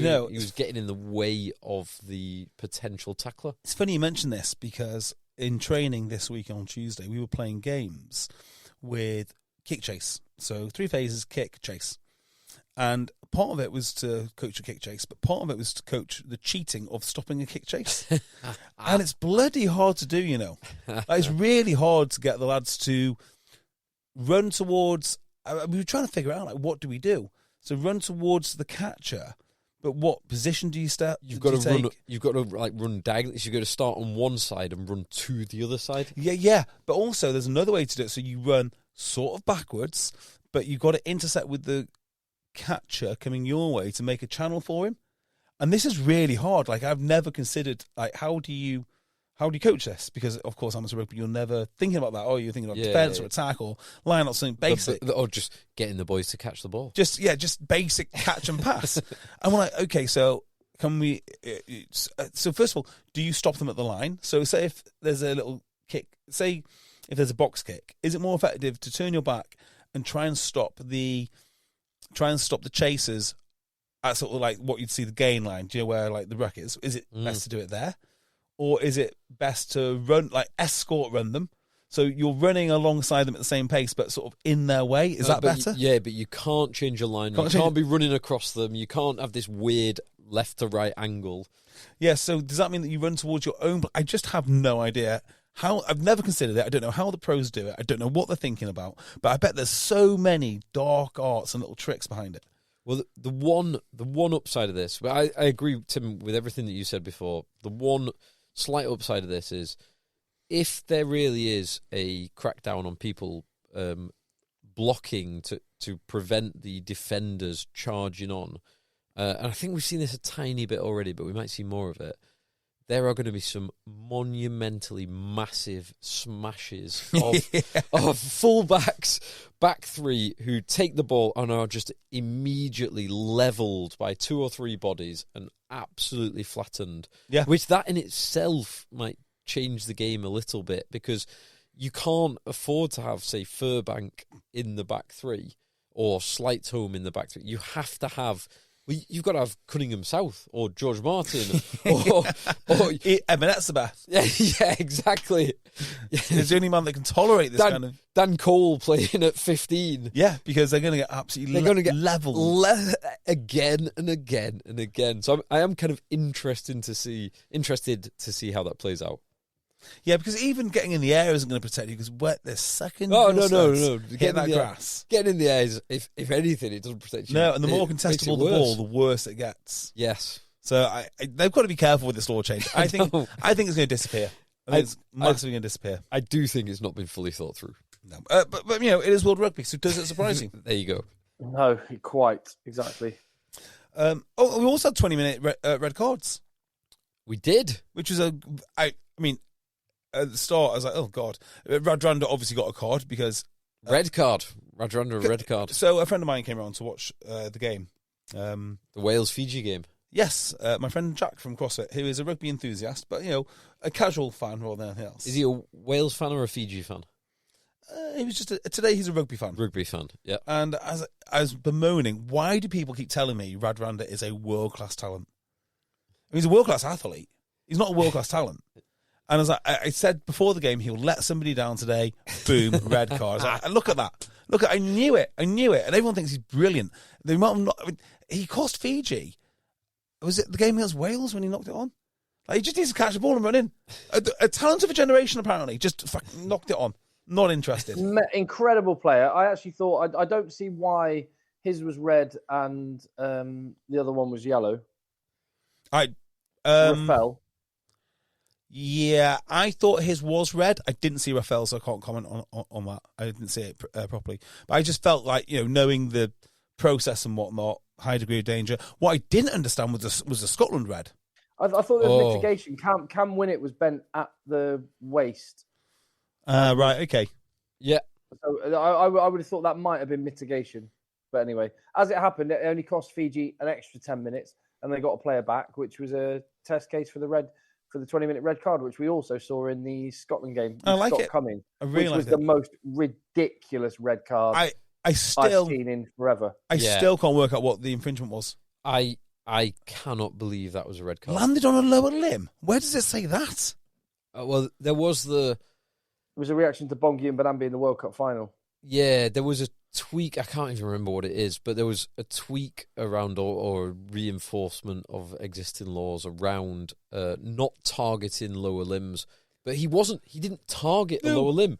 He targeted the upper body of Mostert, and then as the very highly dynamic ruck situation unfolded, he ended up, and Rory Darge ended up falling over, of which some or both of their body weights landed somewhere near Mostert's lower limb area. Yeah, I could not believe that. It was a penalty. Yeah, I couldn't believe it was a penalty. I was stunned it was a yellow card, and then I was like, no, it cannot be. This cannot be a red card. Yeah, so impossible. The refs are very good at sort of remembering and interpret. Well, not interpreting, but they do apply it to the letter of the law. So one of those things. I'm so glad, right, that certain things have dropped out of the rugby vernacular. Do you remember out of control used to be one? I've not heard that for ages. He wasn't in control. So if you were to hit high, or if you weren't to dip, or was it no arms was out, you were deemed to be out of control and therefore reckless. So the reckless. I've not seen that since. I quite like the phrase reckless because that relates to if you're doing it relates to the always illegal situation. So if you're doing something that's always illegal, and then there is a secondary consequence, i.e., if you don't try and wrap your arms and then you hit someone in the head, you've been reckless. But it used to be you were out of control of your body, and therefore was that not the infringement? Yeah, or you were high, but but you were high because you were out of control or something like that. It was always this thing about control. I was like, this is impossible. Like when at some point making this huge collision, I will not be in full control of what I'm doing. Control's nonsense. Like you cannot be fully in control of that. You've got to do your best. You've got to try and always be legal. You can't always be. Like a split second before I hit him, I'm in control. But as I collide, I'm not in control. I'm just not. I thought about this. Like, so if I was walking, and then therefore the consequence was bad, therefore you're out of control and reckless, right? So if I was walking on ice and I slipped over, am I reckless because I was out of control? You should have known. You should have known you're on ice. Yeah, you should have known you're going on ice. I guess then if you take someone out, so it's on you. Exactly right. So anyway, I'm just glad that that's disappeared. Good. So I didn't see any of this game other than I have seen the Radradra red card. How bad are Wales? Someone please tell me just how bad Wales are. Yeah, I paid no attention to it. I did watch it. My Discovery Sport app was lagging all the time. It's hard to watch. Got to half time, I just binned it off. So you can tell me if they're bad or not. I don't know. Tim, Wales bad, Fiji good? A bit of both. Wales started really well and were actually looking like they were having a crack. And again, to that theme that keeps coming up and again, I was like, oh, Wales are having a go here. And they're just attacking. It was refreshing to see. They started really well. And Caleb Muntz was absolutely awesome for Fiji. He was good, wasn't he? He just creates a structure and a shape for them that means they can get the best out of Tuisova, who was awesome, and Darren Alangi, the back row, was immense. Just a quick one on Muntz. Was he injured for the World Cup? Is that the guy that did his knee? Yeah, he got injured just before the World Cup. He was in the Fiji team that beat England at Twickenham. He got injured for the World Cup. Does he play in France? I don't know, actually. He's Fiji juror, isn't he? Oh, is he? Oh, God. I think he might be. But he's helped Fiji get their first ever win in Cardiff. And they totally deserved it. And what I love, just again, talking about the way that the mindset is, as in attack first, it was almost to a fault. Fiji were 5 points up. Wales were attacking Fiji's line. They knock it on. Fiji get the ball on their own line, and the clock's already in the red, and they run it out from their own try line and play 3 phases and only stop playing when Wales tackle them into touch. Oh, my God. Yeah. That's the spirit. Yeah. Play, boys. You do what you're good at. 100%. I have nothing more to say about this game. Tim, your boy Sorelli Makala was playing, wasn't he? Came off the bench for the second half. He came off the bench. Is he a Bayonne lad? Is that what we're referring to? Yeah. Right. But hey, Bayonne are doing all brilliantly this year as well. It's because we've got massive celebrity endorsement. And Manu Tuolangi is killing it. Yeah. Is he? Yeah, he's doing really well. That's nice to hear, actually.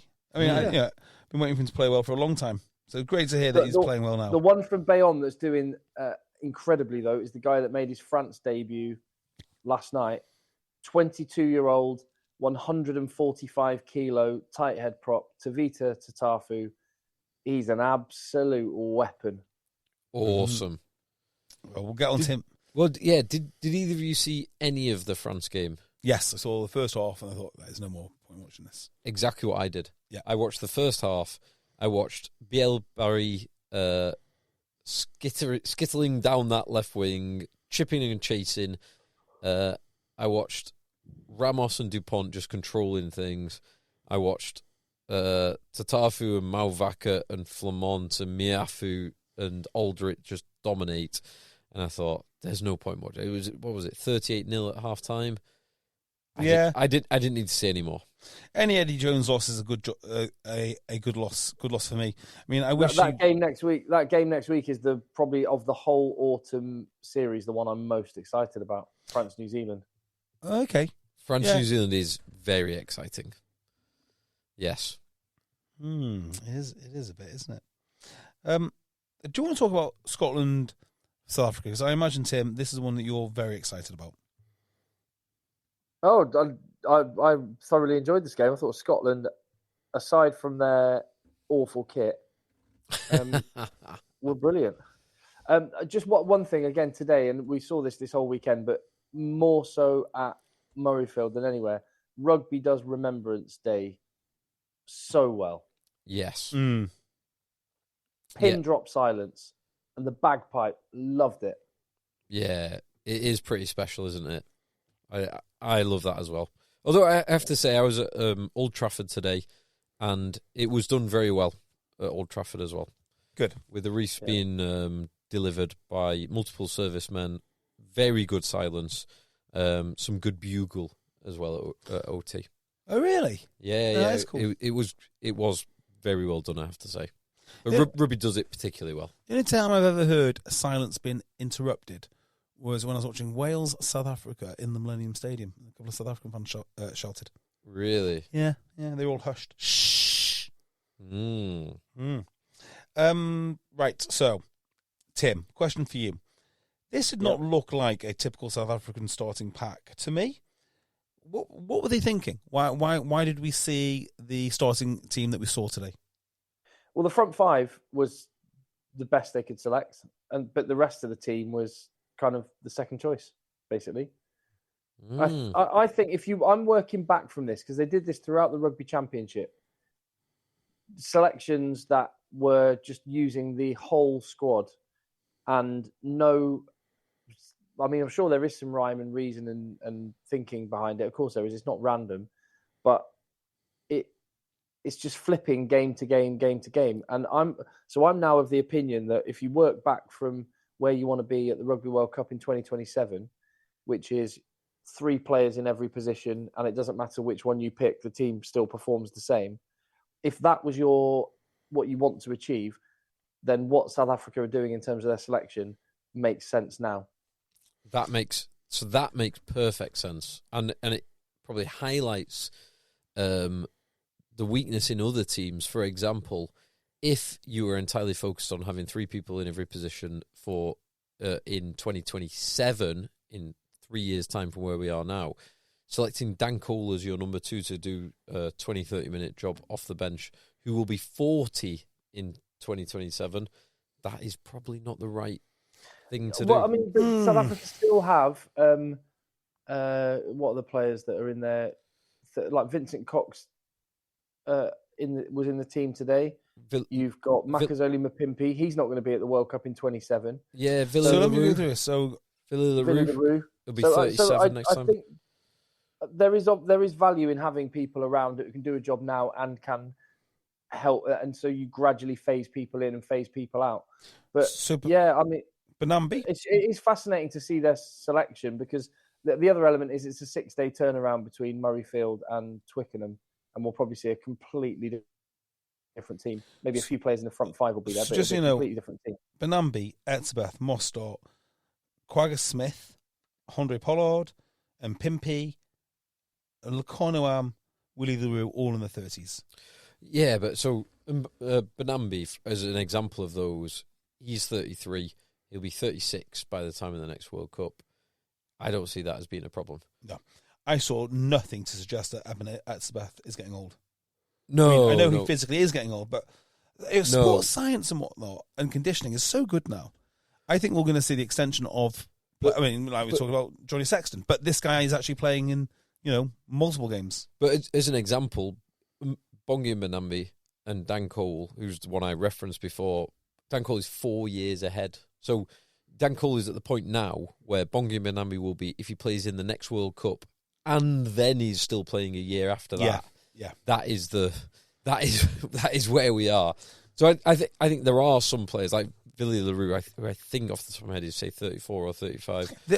Will he still be playing in 3 years' time? I'm not sure it's not. the physical strength. I tell you what the big difference is, and maybe you boys can back me up on this, is it's like you're just not quite as angry and competitive as you get into your later 30s.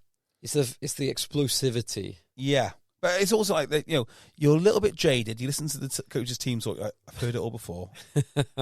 These guys are professionals, and there are people like Argentine hooker who escapes me, Augustine Creevy, who are just still, still performing at the highest level at 4. Is he 40? He might be 41. He's not far off that, yeah. So you can do it. But I just think maybe rather than the physical limitations, because there's no physical limitations at the moment to Evan Ep7, it'll be more like the competitive zeal will have gone. Greavy's 39. Yeah. But, if the competitive zeal has gone because, your testosterone is slowly decreasing, there are ways to solve that. Not too many legal ways if you're governed by WADA, World Rugby. Ep7 is 33, so same age as Bongi Mbonambi. Ep7 has just 2 weeks ago turned 33, so he will still be at his absolute peak for another World Cup. There is no problem there at all. So I'll kick off on this. I'll tell you what I saw. Scotland versus South Africa, and you tell me if I'm wrong. So I saw a very talented Scotland team and a very ambitious Scotland team. And the ambition came not from the way that they played, but from the way that their pack wanted to take on South Africa physically. And I thought, fair play. I mean, it's stupid. I wouldn't do it, but they've given it a crack. So they came out, and I thought, watching them at the breakdown, this is a hiding to nothing here. They were trying to outmuscle South Africa at the breakdown, and they were doing so because it was South Africa's ball. And of course, when you're attacking, it's a lot harder, isn't it, to dominate the breakdown as an attacking team than as a defensive team? Because as an attacking team, you've got to get there first, secure the ball, and as a defensive team, it's free shot central. You can absolutely whack people at the breakdown. That's what Scotland were doing. I was thinking, I just don't know if this is the right strategy. And I felt it was even less of the right strategy when they brought the second team on. So who's Scotland's second team or South Africa's? South Africa's second team. When they bring Snyman and Vincent Koch and Khaleesi and Peter Steph-Toy off the bench and Malcolm Marks. It's so cool when they bring them all on at once. So cool. It is the cool. People think the Hacker's cool. It's not. It's rubbish. It is cool when South Africa empty their bench. So then these boys come on. I'm like, oh my God. And to be fair to Scotland, it made them play like 10% harder. I actually think seeing these absolute mutants come on, like, okay, we really need to step up now. But I think, whereas South Africa brought on, I counted 3 South Africa captains. Is that right? Ep7, Khaleesi. So obviously Khaleesi has captained, Peter Steph-Toy has captained. Pollard? Surely Pollard's Sorry, I'm just talking about the bench. Okay. And I thought Malcolm Marks might have been a captain at one point. Maybe. But yeah, I mean, I'm sure there's other captains on the field too. Ep7 definitely. I'm sure Pollard. Oh, Lukano Ama's captained. Well, they're in that position which very few teams get to, which England in 2003 were in, where there's almost too many leaders. There are so many people who've captained your settled, country. Yeah. So settled, so professional, so experienced. So on came these lads. Now, I like Josh Bayliss a lot. I like Jamie Richard a lot. Jamie Ritchie a lot. Elliot Miller-Mills, a very nice Premiership player. Solid Premiership player. But you know what I'm trying to say, don't you?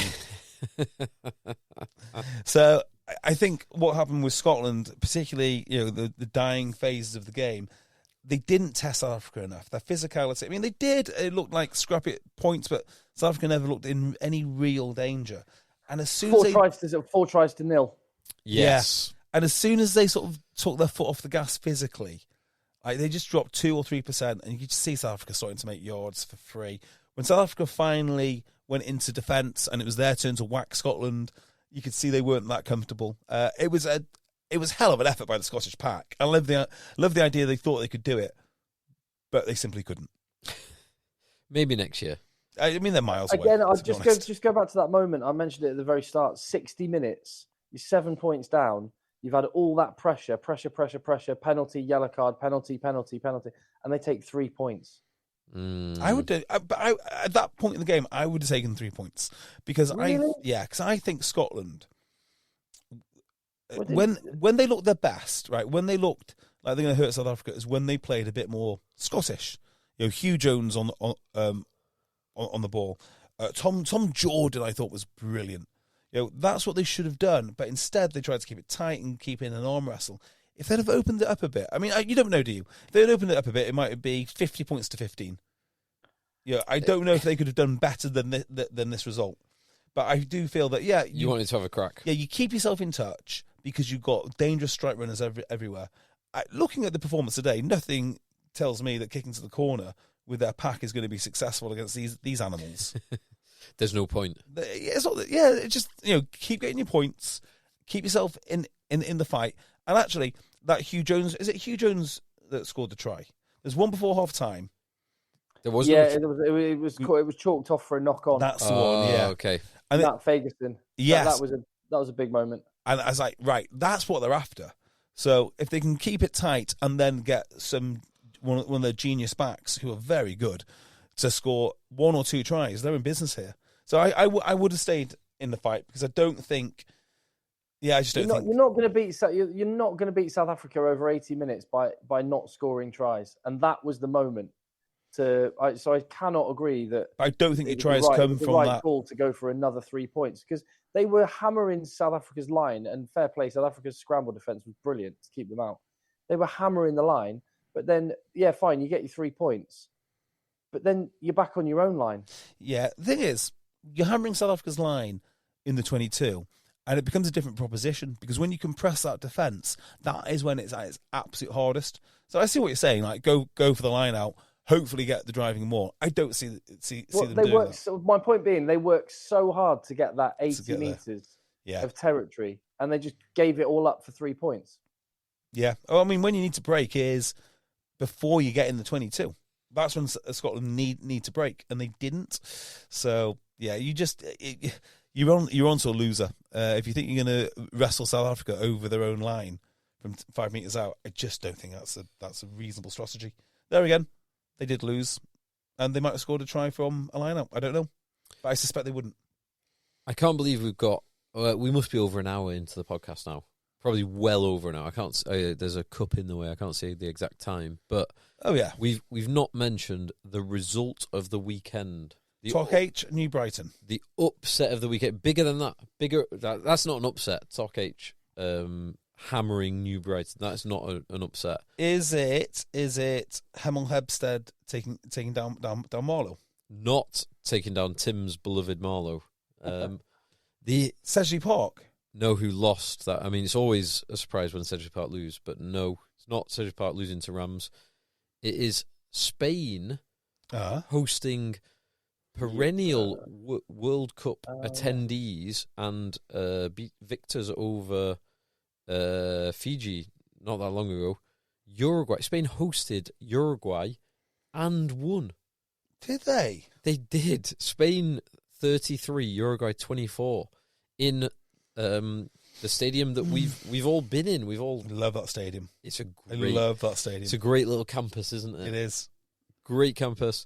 And the times that we've been there, very well attended by very well-heeled and very knowledgeable rugby fans. So we've Spanish been rugby to fans. Madrid numerous times now. We have. No, I can't remember the last time. Maybe it was a stag do we went there. We were there 2 years ago for Jack's stag do, or last year. I'm not sure that was the time that we went there and we had like a morning. Like, was it Saturday morning in the stadium? And it was just delightful. So last time we were there, you and I did do a little run and some chin-ups in the campus, but that was not the one you were referring to. That was 2 times before that. Not the time when we went to watch the rugby, but the time before we went to watch the rugby, when we went to scope out the rugby. And was there a little a university game on? Yeah, something. There was boys. There's an athletics club running around. Yeah, there was the athletics club going on. 50 cents for an espresso. Yeah, 50 cents for an espresso. €1.50 for a beer on a Sunday morning. Oh, Saturday morning. Oh, Saturday morning. Saturday morning. In the sunshine. It was absolutely glorious. Heaven. And it must have been, when was it? Like, it wasn't the midsummer. It must have been autumn or spring. I think that was when me and you went to check on the venue for the live show. I think it was about 2 months before the live show. Maybe. When we went to check that. When we threatened the guy and said, right, I'll be there tomorrow morning. And I was there tomorrow morning. Oh, you're here. Oh, you can have a live show. Perfect, thank you. We went to scope it out, check it out, make sure it's good. And we spent a lovely... we were only in Madrid for about 28 hours or something. Yeah, we were. Good fun, though. Glorious. So, yeah, Spain, I've not seen any of the game. I can't tell you anything other than I know Arata, the highly talented Uruguayan scrum half, did not play for them. But other than that, that is a good win. That is a big win for Spain. It is. It's huge. Who have been denied their World Cup spot how many times now? Every time. Every time. So hopefully next time they will be in the World Cup. Aylesbury. Did Aylesbury win? No. Oh. They lost to Belsize Park at home, 32-36. Oh. And everyone's most hated team, Marlow, except for Tim, he supports Marlow, lost to Hemel Hempstead, 45-28. Now, here's the interesting part about regional 2 Thames. There are many interesting things about regional 2 Thames. Top of the table are who? Can you guess? Regional 2 Thames. Two teams that Tim has got a lot of connection with. Newbury. No. London Irish Amateurs. Yes. What are they called? The Wolfhands or something? Wild Geese. Wild Geese. Wolfhands isn't right. Yeah. Second in the table. Ooh. And who is first in the table? Another team that Medway? Who? Medway? No. Another team that Tim has got Connections to. Ooh. And it's South East. Thames 2 Regional. Or Regional 2 Thames. And it's not Newbury. It's not Newbury. It will all make sense in a minute. Go on, tell us. London Scottish Lions. The two very amateur teams. Yeah. Are 1 and 2. And then Old Haberdashers are bottom of the table, followed by Aylesbury. Marlow. And then Aylesbury. Oh. So Marlow, Aylesbury, Hemel Hempstead are fourth from bottom, third from bottom, second from bottom, all with only 2 wins.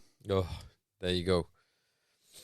Has there been any other news this week? I feel like having spent a lovely day at the football on the Marriott's dime and partaking in the champagne and everything else this afternoon, I feel like we should wrap this up sooner rather than later. Yeah, let's do that.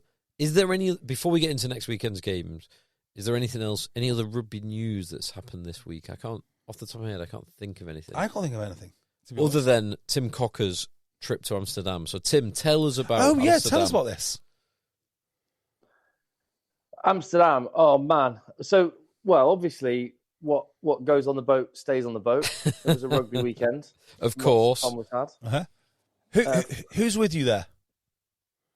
Obviously, these names aren't going to mean a lot to other people, but it was the Bournemouth Massive. Yes. D-Mac and Lawrence and Ollie. Good. Oh, I'm gutted. Good lads. Top boys. Lewis, obviously. Obviously. The best boy. Organised everything. Yes. There was Hoppo, your man from North Really? Wales. He brought a friend of his from Mould Rugby Club. So Mould had a heavy defeat because they had no players. Influential players were not there. Oh, Hoppo is a great lad as well. He is a great lad. Hoppo has an incredible ability to sleep anywhere, anytime. With anyone. So bearing in mind, because lots of people dropped out of this trip, there were 24 beds on the boat. And there What? And there was 10 of us. Wow. Anyway, so point being, there were lots of beds.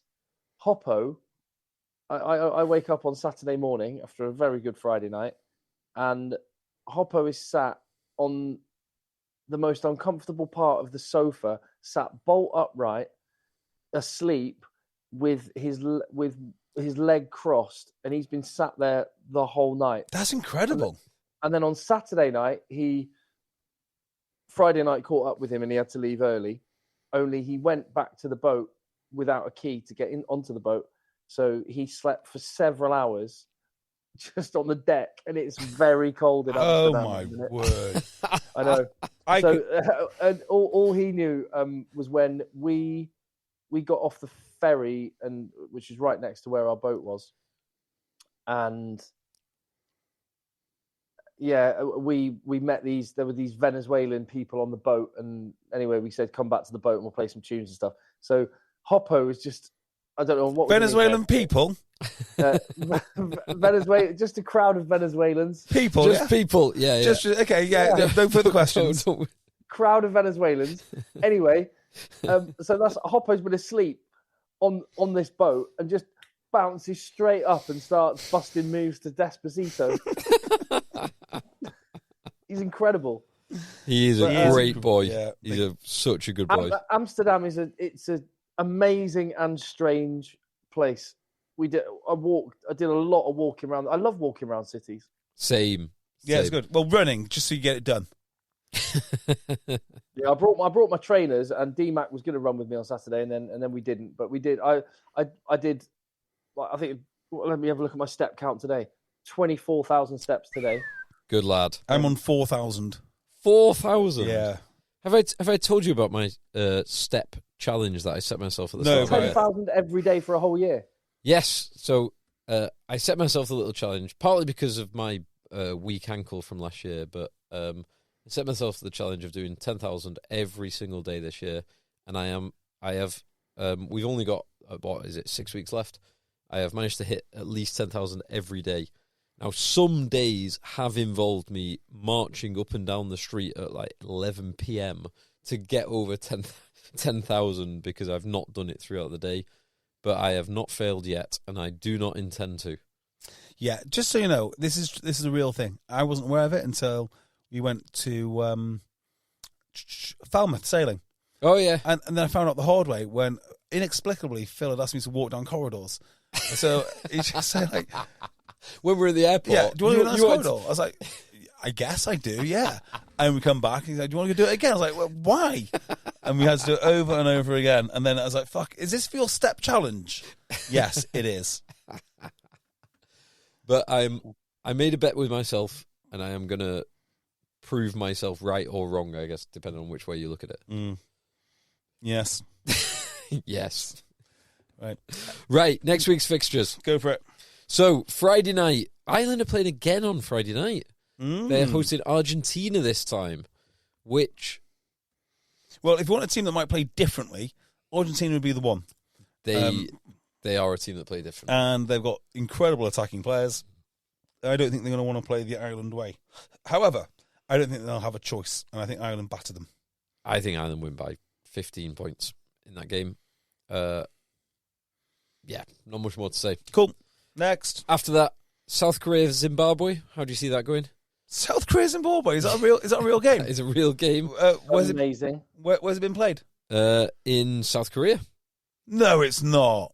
According to Wikipedia, South Korea are hosting Zimbabwe in the Incheon Namdong Asiad rugby field. And is Peter de Villiers still the coach? Pass. No idea. I reckon he probably still is, yeah. Probably. So, it's hard to look past Zimbabwe. I mean, they've still got some great players that they produce, even today. They do produce some incredible players. Not many of them actually play for Zimbabwe, though. No, they don't. But like, surely their rugby heritage will get them over the line in South Korea. South Korea. There again, South Korea used to produce quite a lot of props, or at least two off the top of my head, who played for Japan. So who knows? Who knows indeed? Who knows? Well, speaking of things that people have no idea what's going to happen, Hong Kong host Brazil in Kowloon. Got to be Hong Kong. Well, Brazil's scrum is incredible. It is, but Hong Kong are a legitimately decent team. Yeah, they're a very decent team. You don't know who is currently living at Hong Kong. In fact, maybe they're not because of Chinese interference of late, making Hong Kong not exactly the place to be for expats. However, when we encountered Hong Kong, in 2018, they spent a lot of money on coaching expertise. A lot of it. And playing expertise. Yeah. So, who knows? So, beyond that, the UAE hosts Germany in Dubai. Uganda hosts Kenya, which is the reverse fixture from what happened this weekend when Kenya won by, I think it was 2 points. The Netherlands are lined up to play Chile. Tim, our man on the ground in Amsterdam, is that going to happen? Apparently so. They cancelled the Zimbabwe one, but apparently so. Apparently. Well, Zimbabwe had to go to bloody South Korea. I mean, you can see why it's inconvenient. All the plans were changed. It's a shame because a bunch of the lads that play for Man Met University, where I coach, there's a couple of full Zimbabwe internationals and a couple of Dutch internationals that would have been playing against each other. Oh, that's a shame. Oh, so hang on. The lads at Broughton Park that I encountered last week, who are South African, are they actually Zimbabwean? I don't know which ones. There's quite a few that are They're good players, very, very good players. That part of the world. But oh, how interesting. Yeah. Other fixtures of note: Japan hosts Uruguay. Although I say host Uruguay, Japan are playing Uruguay, although they're playing in France. Spain hosts Fiji, and Romania hosts Canada. United States are playing Tonga again in France. And then I think we get into the boring games. The boring games, which Scotland hosts Portugal, which that is an interesting game, and it's interesting for Portugal to get another crack at a Tier 1 nation. Mm-hmm. France. So, before we get into the really good games, Italy hosts Georgia, which is the Six Nations relegation promotion battleground, of course. Yep. Wales host Australia, which is a repeat of the summer tour, and if recent results are anything to go by, it's going to be an absolute beatdown for Wales. And then there are two massive fixtures in England versus South Africa. England hosting South Africa at Twickenham, and France hosting New Zealand, which is the late kickoff. That is 8:10 UK time. France hosting New Zealand. So those two games are absolutely massive. So I think England beats South Africa. Really? I do. Yeah, I've said all this stuff about how they're built, how they're going to play. I think they've got the firepower to worry them. And if they've got the firepower to worry them and they get up early, I think England have got a hell of a good chance. I think England will beat South Africa at Twickenham. Wow. Tim Cocker, what say you? I want to see the selection. I want to see. I don't know whether they're going to go young as they have done this week. I suspect they might. Although, do you know, when I say things like, what's the England prop called? Will Stewart. When I think about Will Stewart propping against the Springboks, I don't feel as confident as I once did. Ox, Inche. Yeah, don't worry. Finn Baxter's coming on the loose head. I mean, great player and all that, but oh no, England are going to lose comfortably. That's how I feel. I feel like I know exactly what team England are going to play, but South Africa are going to go full bore. Well, unless even if South Africa don't go full bore, if South Africa go second string and then bring their first string off the bench, I don't think it matters. I think South Africa win this. Just when you say that, is Tom Curry available? No, Tom Curry's definitely out. What's he done? Faye Boso's definitely out. Oh, he's knocked out, wasn't he? Yeah, Tom Curry concussion. They've already confirmed that he won't play this weekend. Faye Boso's definitely out. Cunningham South, Ted Hill, and Ben Earl. But Underhill could come in. Ted Hill's into the squad. Whether he'll go into the 23 is another matter. But you could put Underhill or Ben Curry in, and it's a light-for-light replacement for Tom Curry. Atoji, Martin, front row is just too weak, isn't it? But I like how those collisions. I like how those matchups sound. And Will Stewart has played very well in these autumn internationals. He's played well in the tight and he's played well in the loose. England's scrum has not struggled with Will Stewart on the field. No. It struggled after that. But still, I think South Africa got way too much. Way too much. The big guns are all coming back. They're going to have Peter Steph Toy starting. They're going to have Peter Steph Toy. Yeah. They're going to have a fresh Damien Dialende and Jesse Creel. On Peter Steph Toy, has there ever been a bigger waste of talent than Peter Steph Toy off the bench? It's just not a bench player. This weekend, I think this weekend was the best bench that any rugby team has ever selected. I completely agree with that. It's hard to think of one better. But Peter Steph Toy should never be on the bench. He's 80 minutes through and through. He gets better as the game. In fact, if anything, I didn't think that the bench did so well when they came on. Because you know when they say, it's hard for a team against bench players. Well, that bench has got to actually feel its way into the game. And Scotland were already into the game. I thought that's one of the few times that Scotland really got into the game against the fresh bench, until the bench got into the game, in which case they then started to batter them. And then it was lights out. Yeah, good night. But that was this one bit of weakness. I think Peter Steph has no business only playing 30 minutes of any game. Well, my frustration, my waste of talent for Peter Steph is a replica of a point you made about Sam Warburton years ago, which is he fantastic international, sensational international. He never did anything in the club game, Sam Warburton. And Peter Steph Who's he play for? Well, must be Sharks. He played for the Sharks for a few years, then he played for the Stormers for a few years, and the last 2 or 3 years he's hid out in Japan. That is hiding. So he's never... I'd love to see him. I mean, he's still only 32.